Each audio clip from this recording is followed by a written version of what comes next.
نبی پاک صلی اللہ تعالیٰ علیہ وآلہ وسلم کا ایک فرمان ہے، اذا کذب العبد تباعد عنہ الملک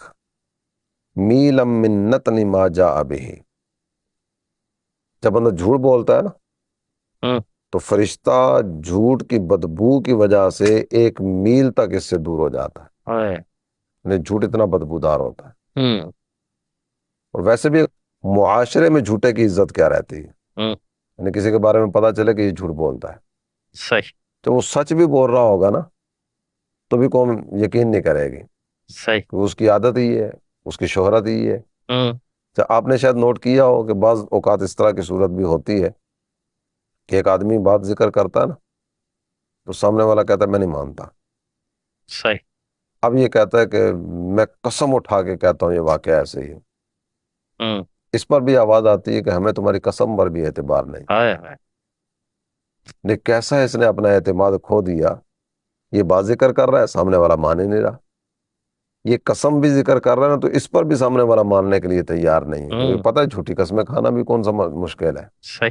یہ پہلے پتہ نہیں کتنی مرتبہ اس طرح کے جملے کہہ چکا ہوگا کہ جس کی وجہ سے اس کی بات کو تسلیم کرنے کے لیے کوئی تیار ہی نہیں ہے۔ لیکن ایسے لوگوں کو جو ہے نا اس سے بھی کچھ نہیں پڑا ہوتا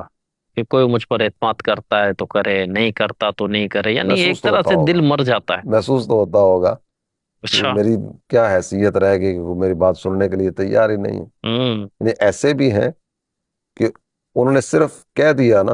یہ واقعہ ایسا ہوا ہے، ہوں، یہ بات ایسے ہے، ہوں، یہ معاملہ اس طرح ہے، جی، تو ان سے قسم کا تقاضا ہی کوئی نہیں کرے گا، ٹھیک ہے، کو پتہ ہے اس نے کبھی جھوٹ ہی نہیں بولا، ہوں، یہ جو کہتا ہے وہی ہوتا ہے، یہ بات آگے پیچھے کرتا ہی نہیں ہے۔ صحیح، تو ایک طرف یہ کیفیت کہ بغیر قسم کے، بغیر تاکید کے، بغیر گواہ کھڑے کیے ایک آدمی نے بات ذکر کی ہے، سامنے والا بالکل مطمئن ہو کے اس کی بات کو مان رہا ہے، اور دوسری طرف یہ ہے اللہ کی قسم، قرآن کی قسم، پھر کعبے بھی کی نہیں مانی قسم، جاتی سامنے والا کہتا ہے مجھے تیری قسم پر ہی اعتماد کہ نہیں، تیری قسم بھی جھوٹی ہے۔ مجھے پتا تو پہلے بھی اس طرح یہ کام کرتا رہتا ہے۔ تو جھوٹے کی عزت نہیں رہتی، جھوٹا ذلیل و رسوا ہو جاتا ہے۔